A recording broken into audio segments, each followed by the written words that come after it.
Constantine, if he wants to exert power by converting to Christianity, it's kind of a dumb thing to do because he's converting to a minority religion that worships a crucified Jew. If he wanted to exert power, he could just do what Diocletian did and say, I'm God, So I'm gonna kill everybody. what I say goes, and he doesn't do that. Why? With all due respect to Wes Huff, he's absolutely wrong on this one and shows zero awareness of the world Constantine lived in. Here's why. Constantine's air quotes conversion was actually genius for consolidating power under one unified umbrella. By the early 300s, Rome's religion was a mess. Every city had its own gods. Every family had its own shrine. You had Isis over here, Mithras over there, Cybele down the road, and the emperor cult on top of it. It wasn't one religion. It was thousands of little ones. There was no unity at all. Diocletian tried the I'm God, obey me or die strategy. He launched one of the biggest Christian persecutions ever. But the moment he retired, his system fell apart. Civil war, more chaos. Christianity thrived, paganism did not. Meanwhile, the church had structure. They had bishops, they had discipline. They had one God, one faith, one moral code. They were growing fast in every major city. So if you're Constantine and you need to hold an empire together, which one actually helps you more? A useless pile of local cults that already failed, or the one group that acts like a unified army? Persecuting Christians didn't work for Diocletian. Constantine knew this, so he tried a brilliant new tactic. He tried using them. Because if you can't beat them, join them.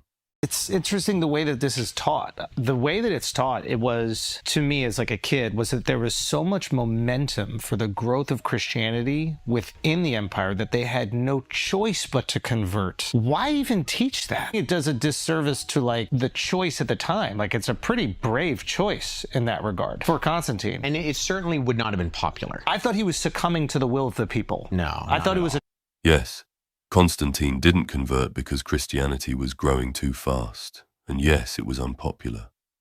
But brave? No. Here's what actually happened. The real reason. Christianity was growing, sure, but that's not what forced Constantine's hand. Rome had tons of fast-growing religions, Isis, Mithras, Cybele, and no emperor ever felt pressured to convert to those. Constantine converted because Christianity had something the pagan world completely lacked: unity and structure. One God, one moral code, one leadership system. Bishops, councils, discipline. It already functioned like a mini-government spread across every major city. If you're trying to stabilize a collapsing empire, something like Christianity is exactly what you need. So Constantine didn't join the underdogs. He joined the only group in the empire that could actually organize itself and create stability. Paganism was fractured into 1,000 cults. Diocletian tried persecuting Christians and calling himself divine, but it failed. Constantine saw the opposite strategy. If one religion can unify people, then empower that one religion. He didn't bow to Christianity because it was popular or brave. He used Christianity because it was useful. In his 1986 book Pagans and Christians, Robin Lane Fox describes just how vast, diverse, and fragmented pagan religion truly was.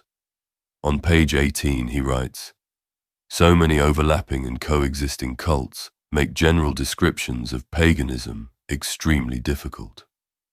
Local variations were as abundant as local language and culture, and they often proved more tenacious, even when Greek or Latin became dominant." He continues this theme on page 19.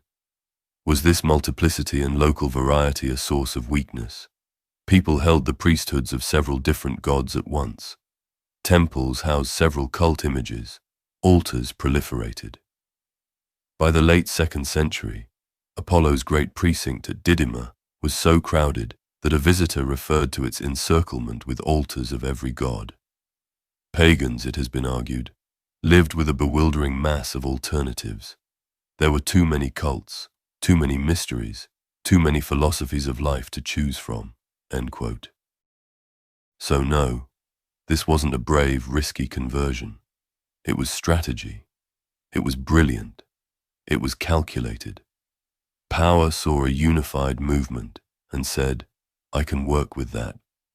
That's how you glue an empire back together. And history proves it worked.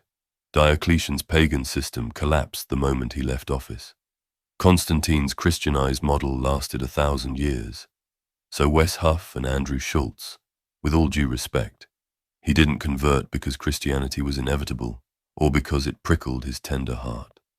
He converted because Christianity was organized.